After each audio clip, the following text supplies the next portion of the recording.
شوہر بہت گرم تھا۔ میں نے تنگ آ کر اس کی دوسری شادی کروا دی۔ شادی کی پہلی رات سوتن کے کمرے میں چھپ کر بیٹھ گئی۔ سوچا دیکھوں تو صحیح یہ لڑکی اب کیسے شوہر کو برداشت کرتی ہے۔ میرے ہوش اڑ گئے۔ اس رات 16 سالہ لڑکی نے میرے شوہر کے ساتھ سب حدیں پار کر دیں۔ میرا نام سائمہ تھا اور میری شادی کو 3 سال گزر گئے تھے، مگر ابھی تک ہماری کوئی اولاد نہیں تھی۔ میرا شوہر مجھ پر بھروسہ کرتا تھا۔ میں بانجھ تھی، مگر میں نے شوہر سے جھوٹ بول دیا تھا کہ میرے ڈاکٹر نے کہا ہے کہ ہمارا بچہ بہت جلد ہو جائے گا، اور شوہر نے بھی میری بات پر یقین کر لیا تھا۔ لیکن اب میں اور زیادہ جھوٹ نہیں بول سکتی تھی۔ میں نے سوچا کہ مجھے ساری حقیقت اپنے شوہر کو بتا دینی چاہیے۔ اب میں اسے دھوکے میں نہیں رکھنا چاہتی تھی۔ اپنے شوہر کو حقیقت بتانے سے پہلے ایک بار میں نے اپنی ماں کو فون کیا اور پوچھا کہ مجھے کیا کرنا چاہیے۔ امی کہنے لگیں تم ایسا کرو کہ اپنے شوہر کی دوسری شادی کروا دو۔ تمہارا شوہر تمہارا احسان مند رہے گا اور تمہیں چھوڑنے کا کبھی سوچے گا بھی نہیں۔ امی کی بات سن کر مجھے بہت غصہ آیا اور ساتھ ہی دکھ بھی ہوا۔ یہی لگا تھا کہ میری امی مجھ سے دشمنی نبھا رہی تھی کیونکہ میں ان کی بہت بدنامی کر چکی تھی۔ میں غصے سے بولی، امی مجھے آپ سے اس بات کی امید نہیں تھی۔ اتنا کہہ کر میں نے غصے سے فون بند کر دیا۔ شام کے وقت جب شوہر گھر واپس آئے تو مجھے دیکھ کر بولے، کیا بات ہے، تم نے کمرے میں اتنا اندھیرا کیوں کر رکھا ہے؟ میں بولی، میری قسمت میں ہی اندھیرا ہے، اس اندھیرے کا کیا کروں، میں تو اجڑ گئی۔ شوہر کہنے لگا، تم پاگل تو نہیں ہو گئی، ایسی باتیں کیوں کر رہی ہو؟ میں تمہارا شوہر تمہارے پاس موجود ہوں، اللہ کا دیا ہمارے پاس سب کچھ ہے، میرے بیٹھے بٹھائی تمہیں کیا ہو گیا؟ میں نے شوہر کو پھر سب کچھ بتا دیا کہ میں بانجھ ہوں اور میں کبھی ماں نہیں بن سکتی۔ آج میں ڈاکٹر کے پاس چیک اپ کروانے کے لیے گئی تھی تو اس نے کہا ہے تم بانجھ ہو اور اب تم عمر بھر بچہ پیدا نہیں کر سکو گی۔ میری بات سن کر پل بھر کے لیے ان کے چہرے پر اداسی ابھر آئی تھی، لیکن فوراً اس نے میرا ہاتھ پکڑ لیا اور کہا، کوئی بات نہیں، میرے لیے تم ہی کافی ہو، مجھے تمہارے سوا کچھ نہیں چاہیے۔ شوہر کی تسلی دینے پر میں نے اپنا موڈ ٹھیک کر لیا، مگر ایک دن یہ بات میری ساس کو بھی پتہ چل گئی اور پھر ان کا موڈ بہت زیادہ خراب ہو چکا تھا۔ ایک دن ہماری پڑوسن ہمارے گھر آئی تھی۔ میری ساس اسے کہنے لگی، تم مجھے کوئی اچھی سی لڑکی ڈھونڈ کر دو کیونکہ میں اپنے بیٹے کی دوسری شادی کروانا چاہتی ہوں۔ ہماری پڑوسن کہنے لگی، تمہاری پہلی بہو کو کیا ہو گیا کہ تم اپنے بیٹے کی دوسری شادی کروانا چاہتی ہو؟ تب میری ساس بولی، وہ بیچاری تو بانجھ ہے، ہمیں تو اپنی نسل بڑھانی ہے، اسی لیے مجھے اپنے بیٹے کی دوسری شادی کرنی پڑے گی۔ یہ سب باتیں سن کر میں تھر تھر کانپنے لگی۔ جب شوہر گھر پر واپس آیا تو میں نے رو رو کر اسے ساری کہانی سنائی۔ یوسف نے میرا ہاتھ پکڑا اور مجھے کمرے سے باہر لے گیا اور اپنی ماں کے پاس کھڑا کر کے بولا، امی میں سائمہ کے علاوہ کسی لڑکی کے بارے میں سوچ بھی نہیں سکتا، اور مجھے بچوں سے زیادہ اپنی بیوی سے محبت ہے، اس لیے آج کے بعد آپ میری دوسری شادی کی بات مت کرنا۔ میری ساس نے غصے سے سر جھٹکا اور کہنے لگی، میں نے تو آج تک ایسا مرد نہیں دیکھا جو اپنی بانجھ بیوی کے اس قدر ناز نخرے اٹھاتا ہو۔ جبکہ شوہر کی باتیں سن کر میرا حوصلہ بڑھ گیا۔ بہت زیادہ خوش ہو گئی تھی، مجھے کتنا پیار کرنے والا شوہر ملا ہے۔ میں نے دل ہی دل میں اللہ کا شکر ادا کیا، شوہر کا پیار میرے لیے ایسے ہی برقرار رکھنا۔ رات ہوئی تو میں نے سوچا کہ شوہر کو چائے بنا کر دے دوں۔ میں چائے بنانے کچن میں آئی تو میری ساس کے کمرے سے آواز آ رہی تھی۔ اپنا نام سن کر چونک گئی۔ میں نے غور کیا تو وہ اپنی بیٹی سے فون پر کہہ رہی تھی کہ تم فکر مت کرو، میں اس کو طلاق دلوا دوں گی، اپنی بیٹی کی دوسری شادی ضرور کراؤں گی، تم ایسا کرو کہ اس کے لیے کوئی اچھی سی لڑکی ڈھونڈنا شروع کر دو۔ یہ باتیں سن کر میں رونے لگ گئی۔ میں چائے بنائی بغیر ہی کمرے میں آ کر لیٹ گئی۔ مجھے اب اپنی امی کا خیال آیا تھا، مگر پچھلی بار انہوں نے جو مجھے مشورہ دیا وہ مجھے بالکل اچھا نہیں لگا۔ وہ بھی میری ساس کی طرح میری شوہر کی دوسری شادی کروانا چاہتی تھی۔ میں نے نہ چاہتے ہوئے بھی اپنی امی کو فون ملایا۔ میں رو رہی تھی۔ امی بولی، بیٹا تم کہاں غائب ہو گئی تھی؟ کیا میرے ساتھ بات کرنے کو جی نہیں چاہتا؟ امی کی بات سن کر مجھے حیرت ہوئی۔ مجھے پتا تو نہیں تھا کہ میری ماں میری خاطر تڑپ رہی ہوگی۔ میں کہنے لگی، امی میری زندگی پہلے تو بہت اچھی تھی، مگر جب سے مجھے اس بات کا پتہ چلا کہ میں بانجھ ہوں، تب سے ہر وقت میرے سر پر تلوار لٹکتی رہتی ہے۔ میری ساس اپنی بیٹی سے کہہ رہی تھی کہ اپنے بھائی کے لیے رشتہ ڈھونڈو۔ میرا شوہر بہت اچھا ہے، میری خاطر اپنی ماں سے بھی لڑتا ہے، مگر وہ آخر تو مرد ہی ہے، کب تک مجھے اپنے دل کی رانی بنا کر رکھے گا؟ ایک نہ ایک دن تو اسے اس بات کا احساس ہو ہی جائے گا کہ اس کی زندگی میں بھی ایک بچہ ہونا چاہیے اور اسے دوسری شادی کر لینی چاہیے۔ امی کہنے لگیں، مجھے احساس ہے اس وقت تم پر کیا گزر رہی ہے، اس لیے تمہیں میں نے کہا تھا اپنے شوہر کی خود سے اپنے ہاتھوں سے دوسری شادی کروا دو۔ وہ اپنی کروڑوں کی جائیدادوں تمہارے لیے نہیں چھوڑ کر جائے گا، ظاہر سی بات ہے اسے وارث چاہیے۔ آج نہیں تو کل وہ دوسری شادی کے بارے میں ضرور سوچنے لگے گا۔ اگر تمہارے شوہر نے اپنی مرضی کی لڑکی سے شادی کر لی، پھر سوچو تمہارا کیا ہوگا۔ میری مانو تو کسی غریب گھر کی لڑکی سے اس کی شادی کر دو، وہ تم سے دب کر رہے گی اور تمہاری احسان مند بھی رہے گی اور کبھی تمہاری جگہ لینے کی کوشش نہیں کرے گی۔ بچہ پیدا کرے گی تو تم بھی برابر کی ماں کہلانے کی حقدار ہوگی۔ امی کی باتیں سن کر مجھے لگا وہ بالکل ٹھیک کہہ رہی ہیں۔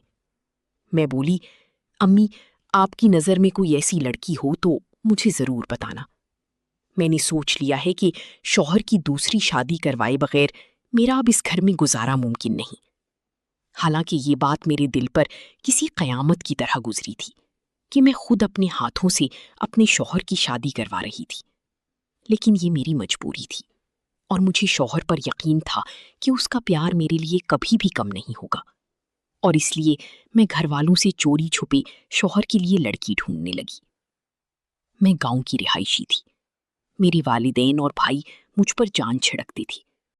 میری زندگی بہت ہی خوبصورت تھی، مگر مجھے صرف ایک بات کا غم تھا، اور وہ یہ تھا کہ میرا رشتہ میرے ماں باپ نے بچپن میں ہی طے کر رکھا تھا، اور جس لڑکے سے میرا رشتہ طے کیا تھا اس کا نام فہد تھا۔ اس نے آج تک اسکول کی شکل نہیں دیکھی تھی، جبکہ میں نے میٹرک کیا ہوا تھا۔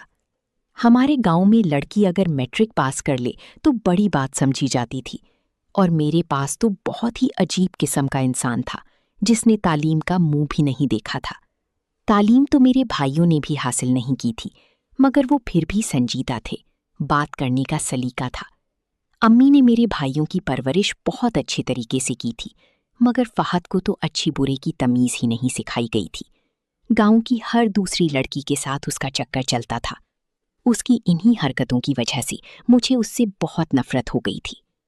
فہد کی ایک بات جو مجھے بہت بری لگتی تھی وہ یہ تھی کہ گاؤں کی ہر دوسری لڑکی کے ساتھ چکر چلانے کے باوجود وہ مجھ سے محبت کا دعویٰ کرتا تھا۔ ایک بار فہد میرے لیے گاؤں کے میلے سے چوڑیاں لے کر آیا تھا۔ اس کی انہی حرکتوں سے مجھے غصہ آتا تھا۔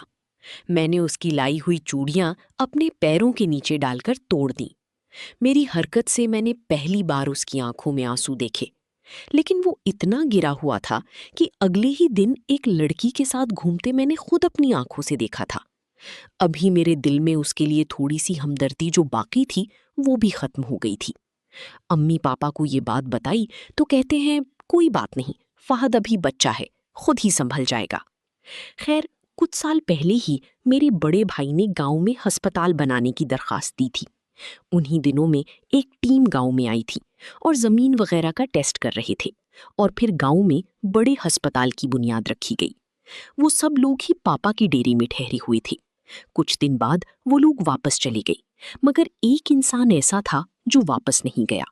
اس کا نام تھا یوسف۔ اسے گاؤں کی آب و ہوا بہت اچھی لگی، اس لیے کچھ دن یہاں رہنے کا ارادہ بنا لیا۔ لیکن ایک دن میں اپنی سہیلی کے ساتھ نکلی تو میری نظریں اس پر پڑیں۔ پہلی ہی نظر میں وہ مجھے پسند آ گیا۔ اس کی آنکھوں کی چمک بتا رہی تھی کہ میں بھی اسے پسند آ گئی ہوں۔ پھر اگلی بار آنکھیں خود ہی ملنے لگیں۔ وہ مجھے دیکھ کر مسکرا دیا اور کہنے لگا، میں آپ کا انتظار کر رہا ہوں۔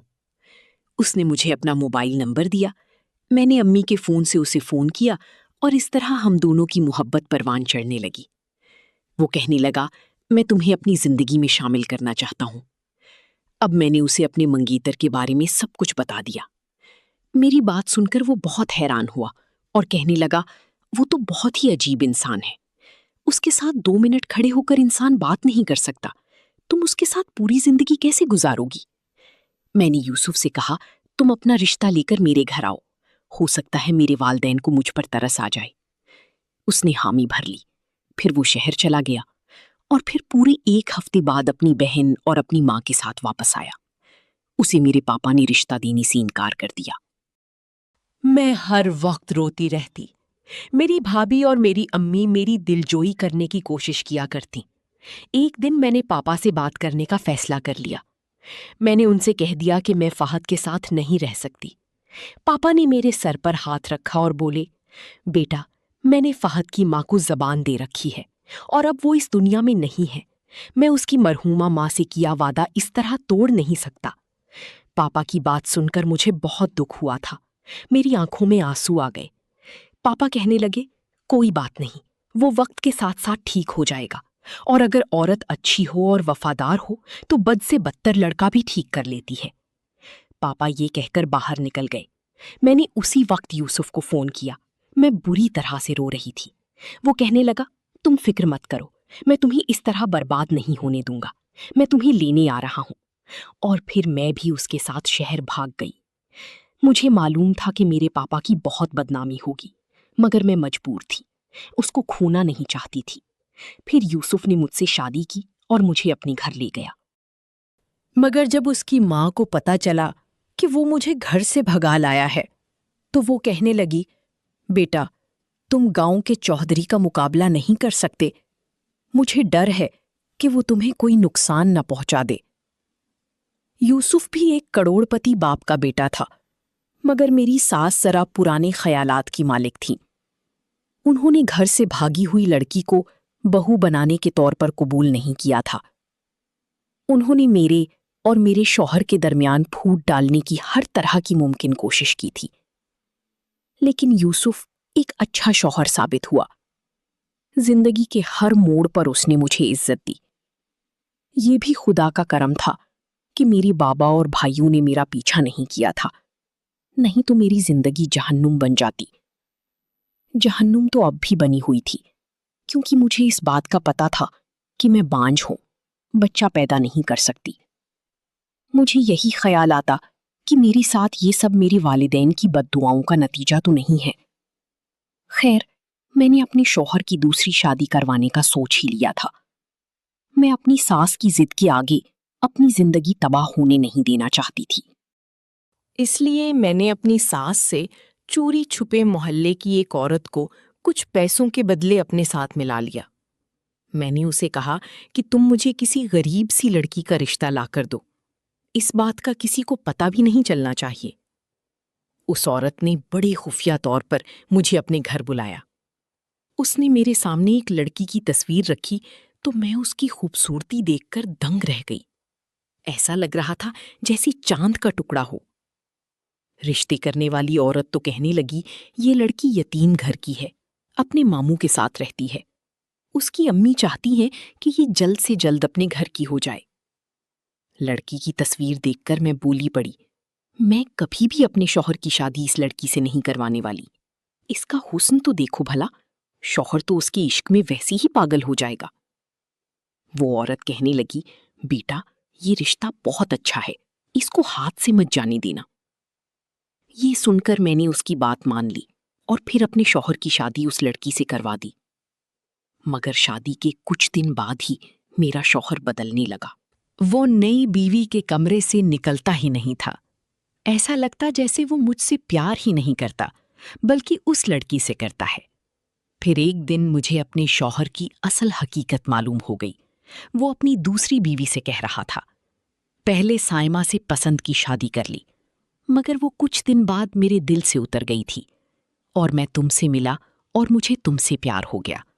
مگر میں سائمہ کو نہیں چھوڑ سکتا تھا، کیونکہ مجھے پتا تھا کہ اس کا باپ اور بھائی کتنے خطرناک ہیں۔ اس لیے میں اس کو چھوڑنے کا سوچ بھی نہیں سکتا تھا۔ اس لیے میں نے ڈاکٹر کو پیسے دیے اور اس سے کہا کہ میری بیوی سے کہو کہ وہ بانجھ ہے۔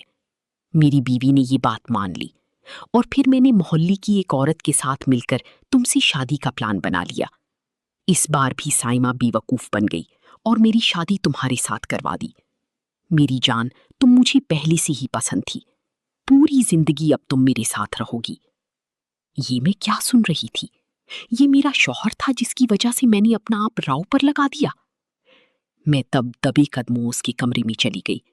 وہ مجھے اپنے سامنے دیکھ کر حیران ہو گیا۔ اسے شاید امید نہیں تھی کہ میں اس کا راز اتنی جلدی جان لوں گی۔ بولی، اگر چھوڑنا ہی تھا تو یوں ہی چھوڑ دیتے، مجھے بانجھ بتانا ضروری تھا؟ تم سب نے مل کر میرے ساتھ بہت برا کیا۔ اتنا کہہ کر میں کمرے سے نکل آئی اور اپنے کمرے میں آ کر دروازہ بند کر لیا۔ وہ میرے پیچھے آیا اور دروازہ کھٹکھٹا رہا تھا، مگر میں نے دروازہ نہیں کھولا۔